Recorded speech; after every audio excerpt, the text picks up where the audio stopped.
The Epomaker Tide65 has an electrophoretic aluminum finish. Now, what's that? Most aluminum keyboards have either powder coated or anodized finish, and to me, this is the best coat to apply on aluminum keyboards, and we'll talk more about that in this review for the Epomaker Tide65. The Tide65 is Trimode keyboard with Bluetooth, Wi-Fi, and wired connectivity, powered by a battery pack rated at 4,000 mAh. Now, this is the younger brother to the Tide75, which we also reviewed on this channel. This is a gasket-structured keyboard housed in an electrophoretic coated aluminum case held down by 6 hex screws underneath. The unit I got has Epomaker Zebra switches, mostly leaning towards the clacky sides of switches, but we're gonna be talking about this more later on. Priced about $100, you get lubed switches, lubed stabs, a rotary knob, an FR4 plate, and VIA compatibility. Plus, at this price range, you can expect 1000 Hz via Wi-Fi and wired and also N-key rollover. The PCB has universal hot swap sockets, yet we'll find out later if this has flex cuts. V has all you need from key binding, LED customization, and macro recording. Plus, any keybinds and customizations made in VIA is saved on the keyboard's onboard memory. So far so good,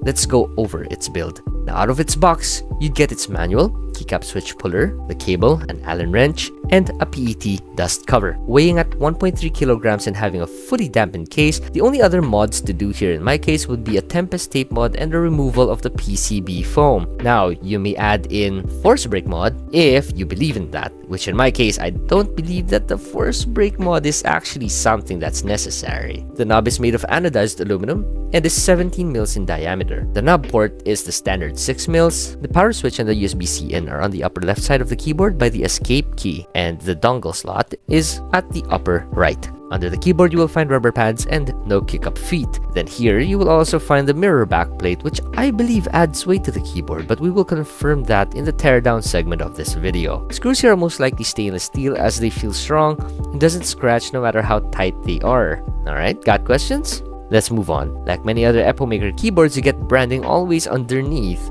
No prints, no markings on the top cases. As mentioned a while back, this has an electrophoretic finish, which is more expensive than anodizing or powder coating. It has a kind of rubbery texture to it and feels smooth with a level of stickiness to it. Not too much, but if you have moist hands, you would feel the rubber-like texture. This is offered in 3 colorways: the black, the purple one, and the blue one.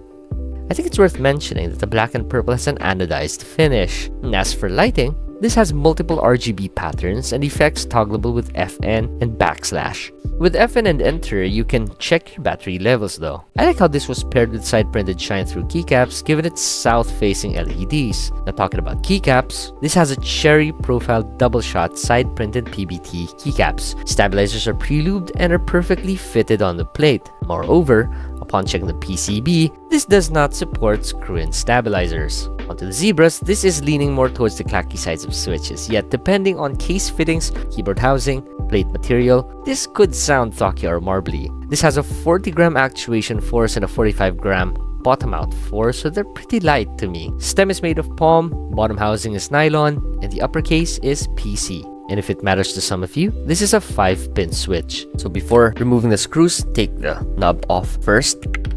So now that the screws are all undone, the one thing I really like about the Tide series from Epomaker is that the top case completely covers the bottom case, just like a plastic keyboard. So you place that on top there, you look underneath, you don't see any splits. Let's look underneath the PCB, see what we find. There are 2 screws here, one to the daughter board and another to the battery pack. Underneath everything, you get a PET anti-static film right here, and this PET anti-static film, by the way, is very thick. Alright, let's move on to the next layer. We have here a layer of Poron foam that's stuck under the PCB with adhesive. In between the FR4 plate and the PCB are 4 layers in total, so that's a Poron sandwich foam with an integrated PET anti-static film, an IXP switch pad, and another layer of PET anti-static film. Now I'm trying to find some screws here underneath that connects to the mirror back piece, and I'm not seeing anything. So this is probably stuck under the bottom housing with adhesive. Could be magnet, could be adhesive, but I'm not gonna attempt to remove this so as to not to scratch it. I want to see if the PCB here is flex cut.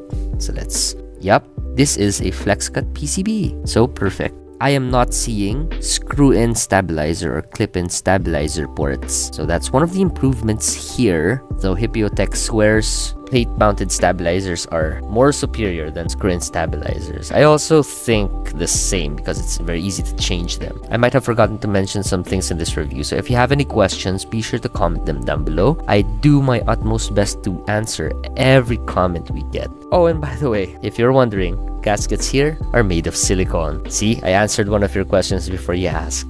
So let's move over to the acoustic test.